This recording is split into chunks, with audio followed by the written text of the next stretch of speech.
তো হ্যালো সাকিবিয়ানরা, কেমন আছেন সবাই? তো আবারও আপনাদের মাঝে নতুন আরেকটা ভিডিও নিয়ে আসলাম। তো এই ভিডিওতে অবশ্যই সাকিব খানের ভক্তদের কিছু কথা আপনাদের মাঝে শেয়ার করব। তো গাইস, আপনারা জানেন দুবাইতে সাকিব খান যে সময় দরদের অনুষ্ঠানে গিয়েছিল, তো সেই সময় কিন্তু তার সাথে কিছু লোক ছিল। তো আমার স্ক্রিনে আপনারা দেখতে পাচ্ছেন। তো তাদের মধ্যে থেকেই একজন কি বললো, তো এই ভিডিওতে অবশ্যই আপনাদের মাঝে শেয়ার করব। তো লাইক দিয়ে সম্পূর্ণ ভিডিওটা দেখতে থাকেন, চ্যানেলে নতুন হলে সাবস্ক্রাইব করবে। তো দুবাইতে কিন্তু সাকিব খান কিছুদিন আগে কিন্তু সাকিব খান এবং পরিচালক অনন্যা মামুন কিন্তু দুবাইতে দরদ মুভি প্রচার করার জন্য কিন্তু তারা গিয়েছিল। তো সেখান থেকে কিন্তু একজন তো সাকিব খানের ভক্ত, তো সে কিন্তু গাইস কি বললো, তো অবশ্যই আপনাদেরকে বলবো। দুবাইতে মেগাস্টার সাকিব ভাইয়ার কথা কি আর বলবো, আসলে এই মানুষটাকে দেখলে বোঝা যায় সুপারস্টার কাকে বলে।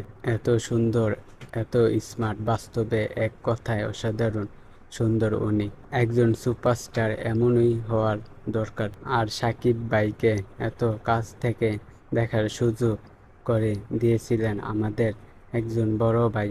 আর আরেকটি কথা না বললেই নয়, অনন্য মামুন ভাইয়া অনেক মজার একটি মানুষ। আর ওই দিন অনেক দেশের মিডিয়া এসেছিল, দরদ নিয়েও কথা হয়েছিল। দেখতেই পাচ্ছেন দরদের টি শার্ট, সব কিছু ঠিক ছিল। হঠাৎ করে আমাদের দেশের পরিস্থিতি খারাপ হয়ে গিয়েছিল, তার জন্য বন্ধ রাখা হয়েছে এইগুলা।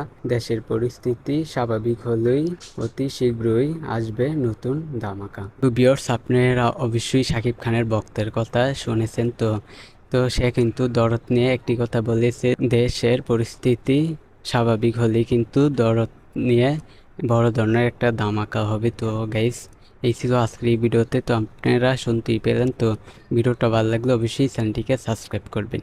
আজকের ভিডিও এই পর্যন্ত। পরের ভিডিওর জন্য সবাই অপেক্ষা করতে থাকেন।